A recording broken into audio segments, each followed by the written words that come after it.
Question है हमारे पास, find the points of discontinuity.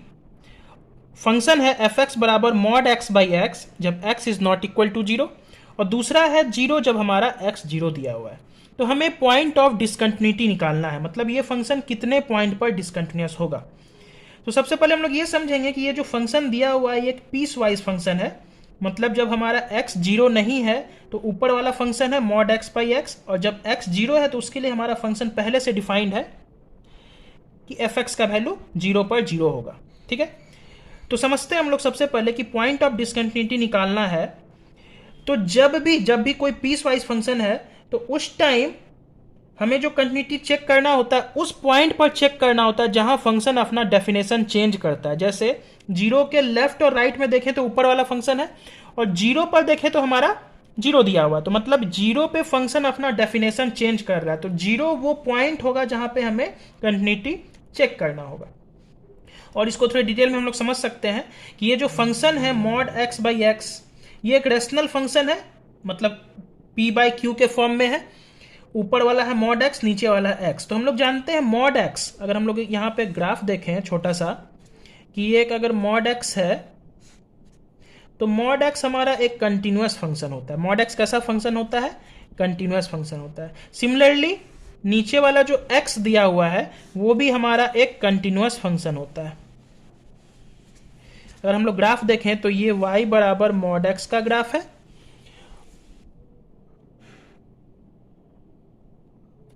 और ये हमारा y बराबर x का ग्राफ है। y बराबर x भी एक हमारा एक कंटिन्यूअस फंक्शन होता है, क्योंकि हम लोग जानते हैं एक पॉलिनोमियल फंक्शन है, तो पॉलिनोमियल फंक्शन है तो पॉलिनोमियल फंक्शन हर जगह कंटिन्यूअस होता है। उसी प्रकार मॉड एक्स भी कंटिन्यूअस फंक्शन होता है। तो मॉड एक्स बाई एक्स, हम लोग जानते हैं प्रॉपर्टीज ऑफ कंटिन्यूअस फंक्शन ये कहता है कि अगर दो फंक्शन है जो कि दोनों कंटिन्यूअस है, तो अगर हम लोग फंक्शन को ऐड करेंगे तो वो भी कंटिन्यूअस होगा, सब्सट्रैक्ट करेंगे तो वो भी कंटिन्यूअस होगा, डिवाइड करेंगे तो भी कंटिन्यूअस होगा। बस कंडीशन क्या होना चाहिए कि डिनोमिनेटर जीरो नहीं होना चाहिए।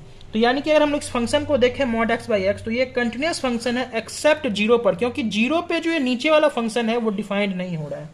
उसके अलावा ये हर पॉइंट पे ये फंक्शन कंटिन्यूअस है। तो यानी कि जो हमें चेक करना पड़ेगा कंटिन्यूटी सिर्फ और सिर्फ जीरो पर चेक करना पड़ेगा, क्योंकि जीरो के अलावा ये जो फंक्शन होगा मॉड एक्स बाई एक्स ये हर जगह कंटिन्यूअस है। क्योंकि हमें जो प्रॉपर्टी कहता है कंटिन्यूअस फंक्शन का कि अगर दो फंक्शन अगर दोनों कंटिन्यूअस है तो अगर उसको ऐड करें या सब्सट्रैक्ट करें या मल्टीप्लाई करें या डिवाइड करें तो वो कंटिन्यूअस ही होता है। बस हमें ध्यान क्या देना होता है, जब p बाई क्यू के फॉर्म में होता है तो बस q जीरो नहीं होना चाहिए। इसका मतलब ये फंक्शन हमेशा कंटिन्यूअस होगा। सिर्फ जीरो पे हमें चेक करने की आवश्यकता है कि जीरो पे फंक्शन का नेचर क्या है, कंटिन्यूअस है या डिसकंटिन्यूअस है। तो चलिए हम लोग स्टार्ट करते हैं, चेक करते हैं। तो सबसे पहले इस फंक्शन को हम लोग क्या करते हैं, ओपन कर लेते हैं। ओपन करेंगे तो हम लोग मॉडुलस के डिफिनेशन को समझते हैं। मॉड एक्स जो होता है वो हम लोग जानते हैं एक्स होता है जब एक्स हमारा greater than equal to zero होता है, माइनस एक्स होता है जब एक्स लेस देन जीरो होता है। ठीक है, तो बस इसी प्रॉपर्टी को हम लोग यूज करेंगे यहाँ पर। तो मॉड एक्स का मतलब माइनस एक्स में मॉड खुलेगा बाई एक्स जब एक्स हमारा लेस देन जीरो है, और दूसरा plus x by x open होगा जब एक्स हमारा ग्रेटर देन जीरो है, और जीरो पे फंक्शन डिफाइंड दिया हुआ है, जीरो है। और इसको थोड़ा सा सॉल्व करें, अगर हम लोग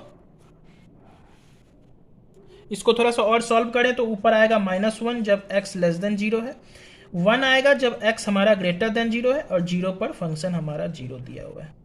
तो ध्यान से देखें, अगर हम लोग LHL निकालेंगे जीरो के लेफ्ट में तो उसका वैल्यू आएगा माइनस वन। यानी कि अगर हम लोग LHL की बात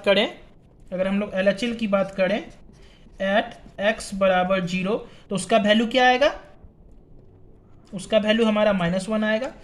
RHL एट एक्स बराबर जीरो, अगर हम लोग जीरो पर RHL की बात करें तो उसका वैल्यू हमारे पास क्या आएगा, प्लस वन आएगा।